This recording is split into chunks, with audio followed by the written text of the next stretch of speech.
Hello friends, मैं हूं अजीज। आप देख रहे हैं मूवी स्टॉक चैनल, जिस पर आज मैं बात करने वाला हूं हाँ जॉन वॉट्स की सिचुएशन के बारे में, जिनका पहले तो नाम अनाउंसमेंट में इतनी जोरों शोरों के साथ लिया गया था कि वो एमसीयू के फ्यूचर में अब स्पाइडरमैन के यूनिवर्स को छोड़ फैंटास्टिक फोर के यूनिवर्स को भी डायरेक्ट करेंगे, यानी कि उस पर आने वाली एक फिल्म के प्रोजेक्ट को, जिसके सिर्फ लोगो और डायरेक्टर की ही कंफर्मेशन फैंस के सामने की गई थी, जिसके बाद फैंस ने अपना दिमाग लगाया है कि वो इस फैंटास्टिक फोर की फैमिली में किन किन एक्टर्स को देखना चाहते हैं। हालांकि वो एक अलग टॉपिक है। बाकी हाँ, इस लोगो से रिलेटेड भी फैंस की कई सारी थियरी है, जिन सारी डिटेल को मैं एक अलग वीडियो में कवर कर आपको बता दूंगा, क्योंकि यहाँ पर सिचुएशन जॉन वॉट्स की चल रही है, जो फिलहाल तो ऑफिशियली इस फिल्म के यूनिवर्स को बिल्कुल भी डायरेक्ट नहीं करना चाहते। लेकिन नहीं, यहाँ पर रीजन इस बार क्रिएटिव डिफरेंस का बिल्कुल भी नहीं दिया गया है, बल्कि एमसीयू वालों की तरफ से भी इसकी सफाई निकल कर आई है, जो इसी बात की कंफर्मेशन करती है कि खुद मार्वल वाले भी नहीं चाहते कि जॉन वॉट्स जैसे टैलेंटेड डायरेक्टर उनके यूनिवर्स को छोड़कर जल्दी चले जाए। लेकिन अब उनके जाने से इस एमसीयू के यूनिवर्स में इसी प्रोजेक्ट को लेकर क्या होगा और स्पाइडरमैन का फ्यूचर कैसा रहेगा, उन सारी की सारी डिटेल्स पर तो बात करना बनता ही है। जिन सभी से पहले हर बार की तरह बनेगी मेरी एक छोटी सी रिक्वेस्ट, जो की है इसी चैनल को सब्सक्राइब करने की, वीडियो को लाइक और शेयर भी।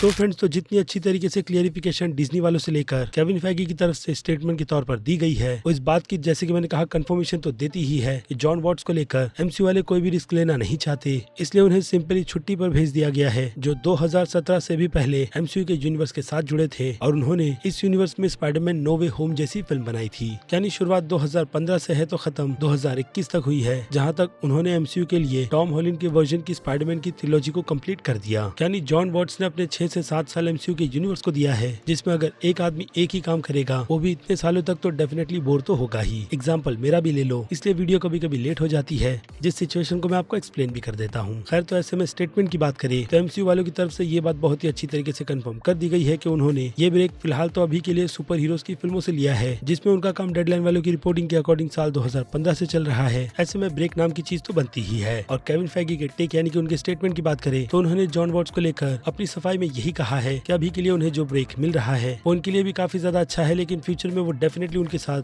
किसी न किसी एमसीयू के प्रोजेक्ट में ही कोलैब कर फैंस को फिर से ट्वीट देंगे, जिसके बाद फैंस के दिमाग के घोड़े दौड़ने लगे, जो जॉन वॉट्स के नाम के साथ साथ अगर कहीं पर जाकर रुकेंगे तो वो स्पाइडरमैन का फ्रेश ईयर ही होगा, जो फिल्म है या फिर सीरीज। फिलहाल तो उसकी ऐसी मेरे पास कोई भी कंफर्मेशन नहीं है, लेकिन ज्यादातर तो रूमर इस प्रोजेक्ट की भी फिल्म की ट्रिलॉजी की है, जो की एनिमेटेड होने वाली है। और ये कहानी टॉम हॉलैंड के स्पाइडरमैन के फ्रेश ईयर यानी कि स्कूल के दिनों पर फोकस करेगी, जिसमें वो टोनी स्टार्क से मिलने से पहले क्या करता था और बेसिकली उसकी ओरिजिन किस तरीके की है। इन्हीं सारी की सारी चीजों पर यह प्रोजेक्ट पूरी तरीके से फोकस करने वाला है, जो कि इन चीजों से बहुत ही अच्छी तरीके से पता भी चल जाता है कि ये एक टीनेज ड्रामा की तरह की स्टोरी होगी, वो भी अच्छे खासे सिंपल बजट में बनाई गई। लेकिन मुझे लगता है कि जॉन वॉट्स जैसे टैलेंटेड डायरेक्टर को इस सिंपल सी स्टोरी को डायरेक्ट करने के लिए फिर से वापस बुलाया जाएगा, यानी उन्हें लेकर किसी अलग ही तरीके की प्रिपरेशन की आगे कंफर्मेशन की जाएगी, जिस पर अभी के लिए तो फुल स्टॉप लगा हुआ है। इसलिए ज्यादा दिमाग के घोड़े दौड़ाना अभी के लिए तो बिल्कुल भी ठीक नहीं रहेगा। बाकी जॉन वॉट्स के टॉपिक को खत्म करते हुए मैं ये बात तो आपके लिए कंफर्म कर देता हूँ कि जॉन वॉट्स ने सुपर हीरोज की फिल्मों को डायरेक्ट करने से ब्रेक लिया है, अपने करियर को फुल स्टॉप लगाने के लिए बिल्कुल भी नहीं, जिसमें उनका काम दी ओल्ड मैन जैसी सीरीज के एपिसोड में हमें देखने मिलेगा, जिसके पहले एपिसोड को उन्होंने डायरेक्ट किया है हुलू के लिए। और उसके अलावा वो ब्रैड पीट और जॉर्ज क्लूनी के किसी प्रोजेक्ट की फिल्म को डायरेक्ट कर रहे हैं, जिसकी कहानी भी उन्होंने ही लिखी है। और हाँ, इस फिल्म को एप्पल प्लस वालों ने खरीदा है, जिसकी डिटेल पर मैं पहले ही अपने चैनल पर बात कर चुका हूँ। यानी कि ये प्रोजेक्ट उनके लिए बहुत ही ज्यादा खास है और आगे बनने वाले बाकी दूसरे प्रोजेक्ट भी, जिस पर वो दिल लगाकर काम करना चाहते हैं। और इससे ये बात भी क्लियर हो जाती है कि जॉन वॉट्स ने अभी के लिए तो जो ब्रेक सुपर हीरोज की फिल्मों से लिया है वो डेफिनेटली 2-3 साल का रहेगा, क्योंकि इसी फिल्म के बनने से लेकर रिलीज होने तक के 1.5 साल निकल जाएंगे और बाकी के 1.5 साल जॉन वॉट्स बाकी दूसरे किसी प्रोजेक्ट में लगा देंगे, जैसे अभी के तौर पर रूसो ब्रदर्स भी कर रहे हैं। यानी टॉम हॉलैंड की यूनिवर्स की स्पाइडरमैन की फिल्में भी फैंस के अकॉर्डिंग उन्हें लगता है कि खतरे में रहेगी, लेकिन एमसीयू वालों की तरफ से जिस तरीके की प्रिपरेशन की जाती है और हाँ प्लानिंग भी, तो उसमें भी ये प्लानिंग ऑलरेडी पहले से ही इंक्लूड रहेगी कि अब सोनी वालों के साथ टाइप कर टॉम हॉलैंड के यूनिवर्स के स्पाइडरमैन को किस तरीके से आगे बढ़ाना है, जिसमें सोनी वाले तो फेल है, लेकिन एमसीयू वाले बिल्कुल भी नहीं, जिन्होंने इतना सारा टाइम गैप हो सकता है कि सोनी वालों को गिर कर संभलने के लिए दिया है कि वो अपने स्पाइडरमैन के यूनिवर्स को भी अच्छा खासा बिल्ड कर ले, जिस पर अनफॉर्चुनेट अब भी वो लोग जैसी फिल्में और प्रोजेक्ट इंट्रोड्यूस करवा रहे हैं, उससे स्पाइडरमैन के फैंस ही डिसअपॉइंट हो रहे हैं। लेकिन अब जो हो रहा है उसका कुछ भी किया नहीं जा सकता, इसलिए इस टॉपिक से हटकर बात करते हैं जॉन वॉट्स के चले जाने के बाद एक काफी बड़े बजट और फैंस की most anticipated film fantastic four की, जिसने सीधे नए डायरेक्टर का दरवाजा ही खोल दिया है,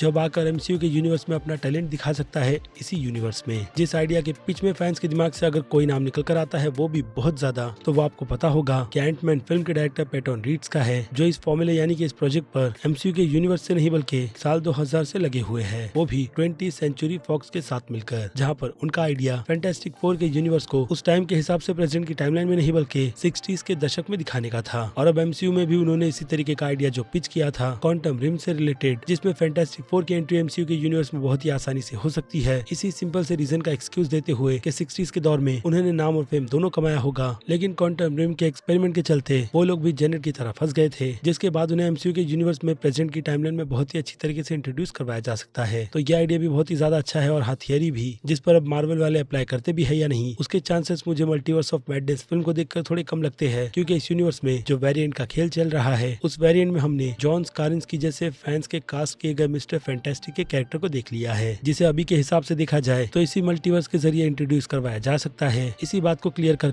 कि अर्थ 616 में फैंटास्टिक फोर की कोई भी फैमिली एग्जिस्ट नहीं करती। बाकी थियरी मैंने आपके सामने रखी हुई है, बस जरूरत है तो एमसीयू वालों को उस पर टेक लेने की, जिसके प्लान के साथ साथ फ्यूचर भी उनकी तरफ से डिसाइड कर ही लिया गया होगा। लेकिन अगर मुझसे पर्सनली पूछा जाए कि पैटन रीड्स इस फिल्म को डायरेक्ट करने के लिए बिल्कुल अच्छे डायरेक्टर रहेंगे या नहीं, तो मैं पर्सनली तो बिल्कुल भी नहीं चाहूंगा कि वो इस फिल्म के यूनिवर्स को डायरेक्ट करे, क्योंकि उनके पास ऑलरेडी एमसीयू के यूनिवर्स में प्रोजेक्ट एंटमैन जैसा चलता है। जिस टोन और डायरेक्शन से वो उस फिल्म को बनाते हैं वो नो डाउट कुछ फैंस को पसंद आती है तो कई सारे लोगों को बिल्कुल भी नहीं, इसलिए उस फिल्म के box office number box office पर कुछ खास ज्यादा कमाल नहीं कर पाते। इसके अलावा अगर फैंस के अकॉर्डिंग कुछ डायरेक्टर्स के लिस्ट की नामों की बात करें तो पैटन रीड्स के अलावा एडगर राइट जैसे डायरेक्टर का भी नाम निकल कर आया था, जिन्होंने इसके पहले एमसीयू के साथ टाइप कर एंटमैन जैसी फिल्म को डायरेक्ट करने की जिम्मेदारी ली थी, बट अनफॉर्चुनेट क्रिएटिव डिफरेंस के चलते वो इस यूनिवर्स का हिस्सा नहीं बन पाए थे, क्योंकि उनकी क्रिएटिविटी में फैल्कन जैसा कैरेक्टर बिल्कुल भी फिट नहीं बैठ रहा था, जिसे केविन फेगी ने बिठाकर फिलहाल तो अच्छा ही टेक दिया है। लेकिन उस टाइम पर एडगर ने इसकी बिल्कुल भी परमिशन नहीं दी थी, क्योंकि वो अपना पूरा का पूरा फोकस एंटमैन के ही यूनिवर्स पर बहुत ही ज्यादा रखना चाहते थे, ताकि उसके बाद जाकर उसके कैरेक्टर उस यूनिवर्स को एमसीयू के यूनिवर्स से कनेक्ट किया जाए, उसके पहले बिल्कुल भी नहीं। लेकिन फिलहाल तो चांसेस उनके भी मुझे काफी ज्यादा कम आने के लगते हैं। जिसके बाद इस लिस्ट में नाम ब्रैड बर्ड का निकल कर आता है, जिन्होंने ऑलरेडी डिज्नी के साथ टाइप कर इनक्रेडिबल्स जैसी पिक्चर में काफी माइंड ब्लोइंग फिल्म बनाई है, जो कि एक हिसाब से सुपर हीरो की फैमिली भी है। यानी ब्रैड बर्ड को ये चीज बहुत ही अच्छी तरीके से पता है कि सुपर हीरो की फैमिली को लेकर किस तरीके की टॉपिक और कैसे सब्जेक्ट की फिल्म को बनाना चाहिए। उसके बाद रिसेंटली फास्ट एक्स फिल्म को छोड़े हुए डायरेक्टर जस्टिन ली का भी नाम निकल कर आया है, क्योंकि ऑलरेडी उन्होंने फास्ट एंड फ्यूरियस के यूनिवर्स में फैमिली को बहुत ही अच्छी तरीके से बैलेंस करके रखा हुआ था। लेकिन रिसेंटली चल रही कंट्रोवर्सी जो विन डीजल के साथ उनकी चल रही है, उससे उन्होंने फिल्म को छोड़ दिया है। तो आई थिंक उनका भी ऑप्शन अच्छा है इस फैंटास्टिक फोर के यूनिवर्स को आगे कंटिन्यू करने का। बाकी हर बार की तरह फैंस की तरफ से जो ज्यादा डिमांड एक नाम की जाती है, वो तो हर बार की तरह जेम्स गन का है, जो अपने करियर की आखिरी guardians of the Galaxy film को डायरेक्ट कर इस यूनिवर्स को रेस्ट देंगे। इसलिए फैंस चाहते हैं कि वो अपने हाथों में फैंटास्टिक फोर के यूनिवर्स की बागडोर को संभाल ले, बट मैं फिलहाल तो उन्हें इस फिल्म को डायरेक्ट करते हुए देखना बिल्कुल भी नहीं चाहता।